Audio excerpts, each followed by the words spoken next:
ginawang pananampalataya. Noong ang puso ko ay puno ng apoy at sabik na sumunod sa iyo. Pero habang lumilipas ang panahon, may mga bagay na unti-unting nagbabago. At minsan, hindi ko na mamalayan na lumalayo na pala ako. Kapag nakalimutan ko ang kabutihan mo, madali akong maligaw.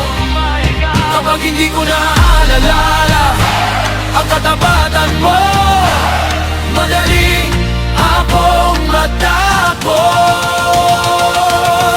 Diyos ko, huwag mong hayaang makalimot ako sa lahat ng ginawa mo sa buhay ko. Sa bawat biyaya at bawat pagligtas, nais kong maalala. Huwag mong hayaang malilimot ako sa mga pangakong ibinigay mo. Dahil kapag ikaw ang sentro ng puso ko, may direksyon ako.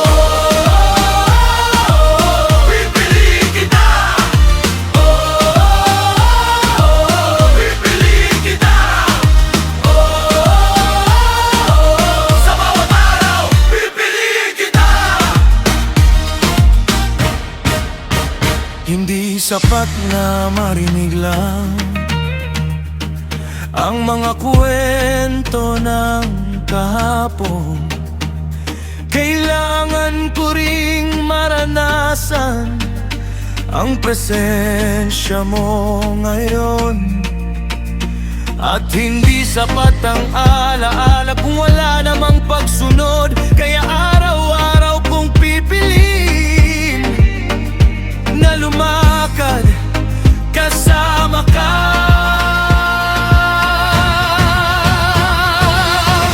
Who do we follow? Who gives us hope? God gives us hope. One generation told the story. The next generation must live it. Faith is more than memory.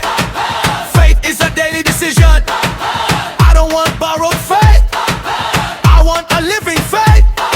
A faith that's growing, a faith that's moving, a faith that's real every single day. Kapag naliligaw ako, ibalik mo ako. Kapag nalalamig ako, sindihan mo muli.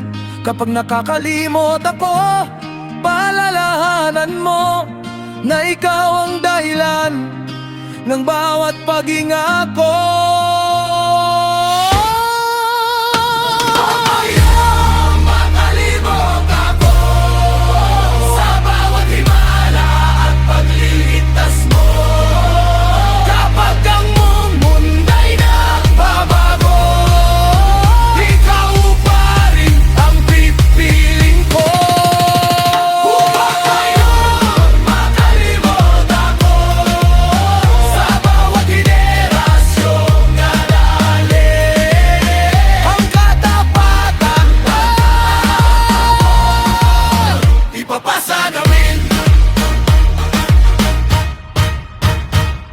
Ang apoy ng pananampalataya ay kailangang bantayan, at ang kabutihan ng Diyos ay kailangang alalahanin.